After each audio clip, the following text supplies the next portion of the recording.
Hello, future officers. Welcome to the Concept Builder Academy. Myself Suraj Thorat. हा जो important topic आहे free speech, dissent, hate speech किंवा constitutional patriotism, याच्यामध्ये आपण पहिल्यांदा कॉन्स्टिट्युशनल लिंकेज करून आर्टिकलचं इंट्रोडक्शन कशा पद्धतीने प्रोव्हाइड करू शकतो किंवा क्वेश्चनमध्ये इंट्रोडक्शन कशा पद्धतीने लिहू शकतो हे सांगितलं होतं. त्यानंतर दुसरा इंट्रोडक्शनचा प्रकार जो आहे ना, तर याच्यामध्ये आपल्याला कॉन्स्टिट्युशनलची जी काही कन्फ्लिक्ट आहे, सेंट्रल कन्फ्लिक्ट ती या ठिकाणी शो करायची आहे.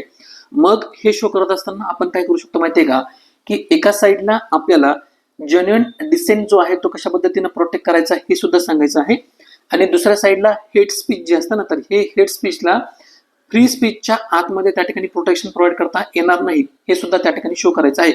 हे जे आहे ना, म्हणजे काय, फ्री स्पीच प्रोव्हाइड करत असताना त्या ठिकाणी जेन्युइन डिसेंट प्रोव्हाइड करणं, आणि दुसऱ्या साईडला हेट स्पीच जे आहे तर त्याला फ्री स्पीचच्या नावाखाली प्रोटेक्शन न देणं, हा सुद्धा एक काय माहितीये का, इंट्रोडक्शन स्टार्ट करण्याचा प्रकार आहे. याच्यामध्ये आपण काय करतो माहितीये का, की दोन कन्सेप्ट मधला व्यवस्थित बॅलन्स त्या ठिकाणी शो करतो.